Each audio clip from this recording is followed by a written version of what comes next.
Audiobook Como Adorar ao Rei de Isaac Nisi. Prepare o seu coração, prepare o seu mundo, prepare o caminho. Áudio 56. Naquela ocasião, viu Davi que o Senhor lhe havia respondido na eira de Araúna, o Jebuseu, e passou a oferecer sacrifícios ali. Naquela época, o tabernáculo do Senhor que Moisés fizera no deserto e o altar de holocaustos estavam em Gibeon. Mas Davi não podia consultar a Deus lá, pois tinha medo da espada do anjo do Senhor. 1 Crônicas 21, do 28 ao 30. Davi manteve e administrou todos os elementos de adoração no tabernáculo de Moisés em Gibeão. Você pode ler até o versículo 49 de 1 Crônicas 21, na segunda passagem, e ver que os sacerdotes ainda estavam supervisionando o altar do sacrifício e incenso também. Aqueles que não estavam em Jerusalém, mas no tabernáculo de Moisés, a casa do Senhor em Gibeão. Mas espere, há mais. Estes são os homens a quem Davi encarregou de dirigir os cânticos no templo do Senhor, depois que a arca foi levada para lá. Eles ministravam louvor diante do tabernáculo, da tenda do encontro, até quando Salomão construiu o templo do Senhor em Jerusalém. Eles exerciam suas funções de acordo com as normas estabelecidas. 1 Crônicas 6, do 31 ao 32. Tudo que Davi fez foi mover o Santo dos Santos para Jerusalém e atribuir músicos para ambos os locais. Então, o estilo de Davi de adoração não era uma renúncia do processo de tabernáculo de Deus. Era um acessório. O tabernáculo de Davi nasceu através do tabernáculo de Moisés. A adoração a Israel tinha crescido fria e insensível, como os ritos e rituais perderam o sentido para eles. Quando reforçou a liturgia do tabernáculo, adicionando expressões sinceras de louvor musical, fé e testemunho, ele deu ao povo de Deus literatura de louvor que refletia um verdadeiro coração de adoração diante do Senhor. Ele colocou seu relacionamento com Deus em exposição. Ele tornou públicas suas orações e deu à igreja os salmos. Ele até inventou e construiu instrumentos para os sacerdotes, para semear a cultura de adoração que ele estava criando. Mas Davi nunca negligenciou ou rejeitou ao ministério do tabernáculo de Moisés. A razão pela qual Davi moveu a arca da aliança foi porque ele entendia o coração de Deus. Deus não quer estar escondido atrás de um monte em algum lugar. Ele quer estar no meio do seu povo. Então Davi trouxe a arca para Jerusalém, bem no meio do povo. O anúncio de Tiago em Atos 15, do 15 ao 17, sobre a reconstrução do tabernáculo de Davi, não é sobre um estilo davídico de adoração. Trata-se de um Deus que quer estar com seu povo. Ele sempre quis o tabernáculo no meio do povo. Quando o Pentecostes chegou, a arca da presença de Deus voltou para Jerusalém novamente, da mesma forma que tinha acontecido quando Davi montou o tabernáculo nele.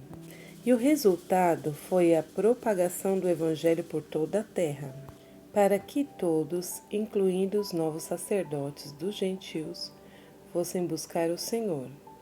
Isso nos leva à terceira teoria. 3. A reconstrução do tabernáculo de Davi poderia significar a inclusão dos gentios no reino de sacerdotes. Esta referência aos gentios é realmente importante. Você vê as palavras de Atos 15, do 15 ao 17, foram faladas no concílio em Jerusalém, que estava decidindo se os gentios poderiam ou não realmente adorar a Jesus. Tomado no contexto correto, Atos 15 não é sobre como nós adoramos, em um estilo de adoração davídica. É sobre quem pode adorar. Ele está falando sobre os gentios, sendo incluídos na salvação e no sacerdócio. Vejamos a passagem em questão.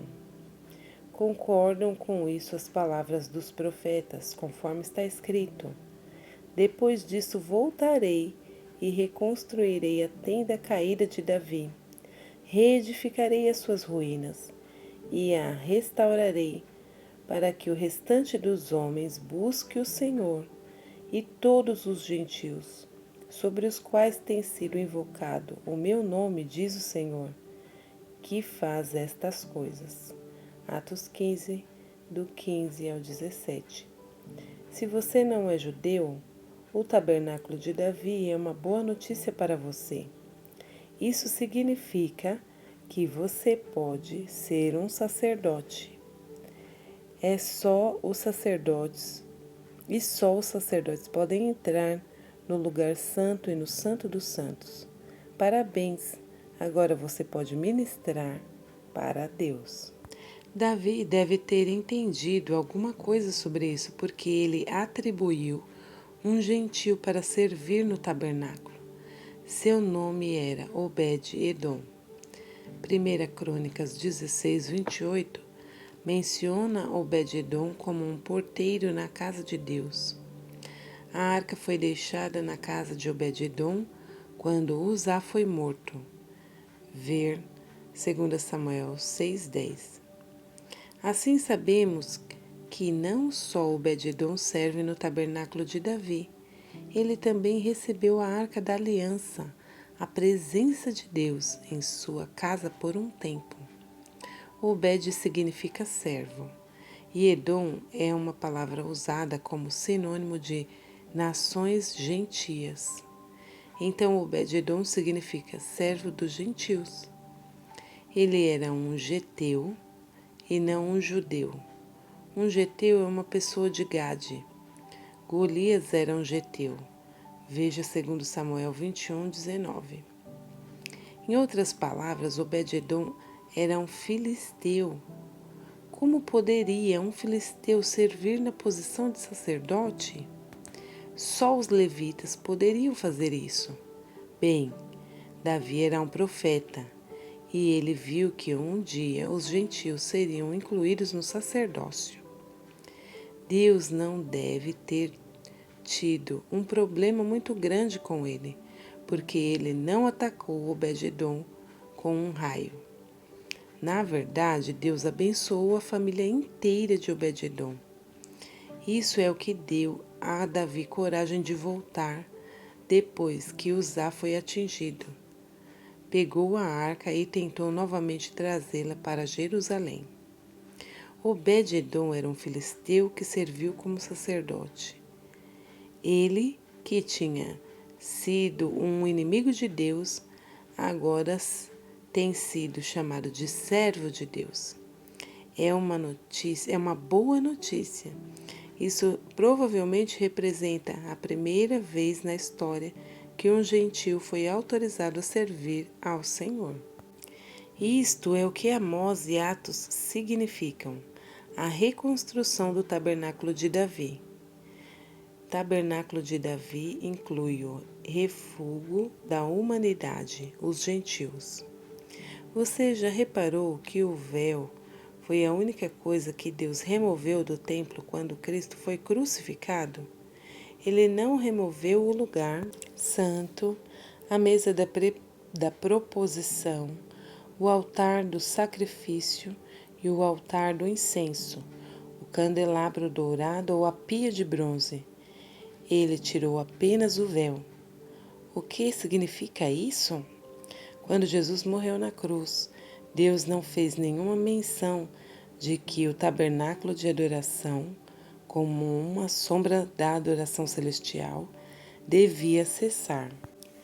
O véu separava os sacerdotes do Santo dos Santos, e só o sumo sacerdote podia entrar uma vez por ano.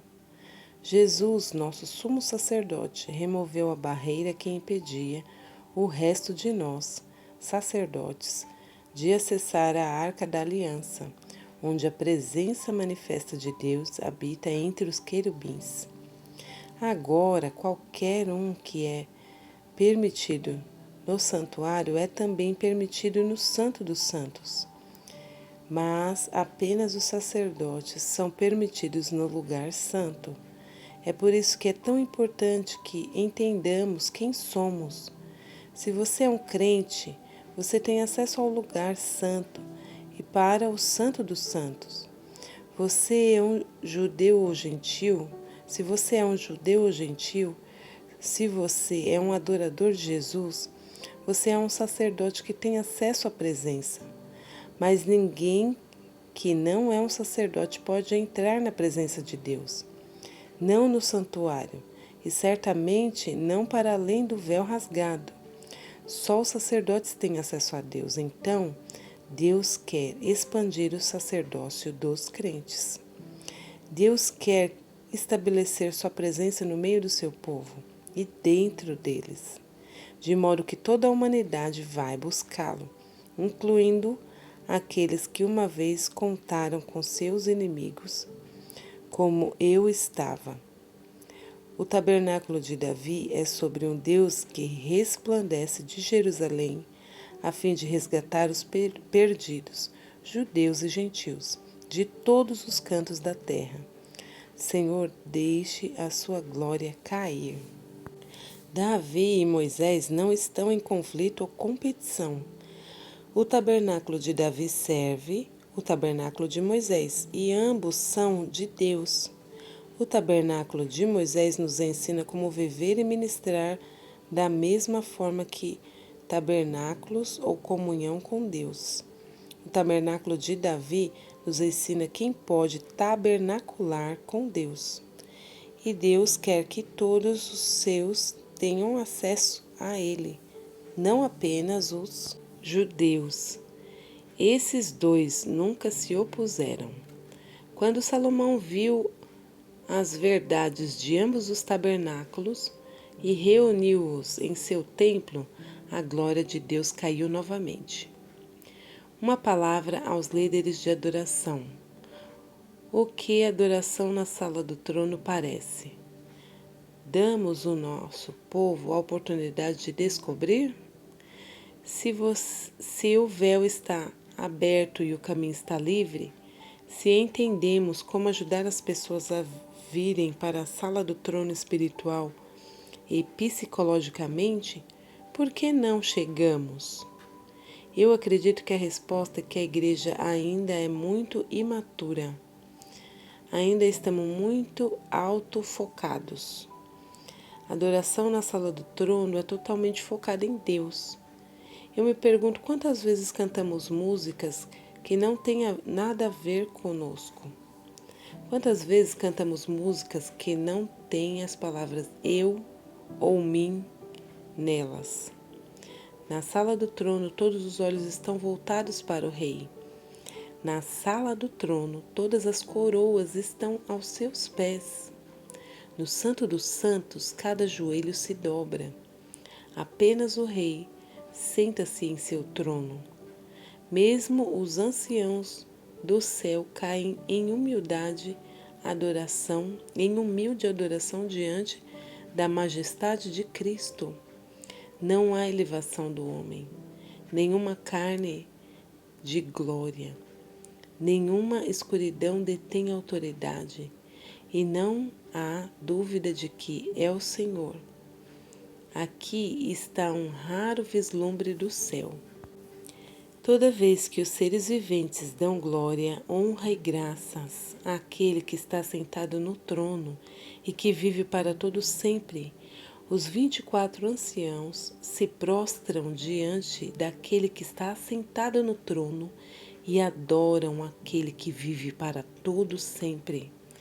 Eles lançam as suas coroas diante do trono e dizem: Tu, Senhor e Deus nosso, és digno de receber a glória, a honra e o poder, porque criaste todas as coisas e por tua verdade elas existem e foram criadas.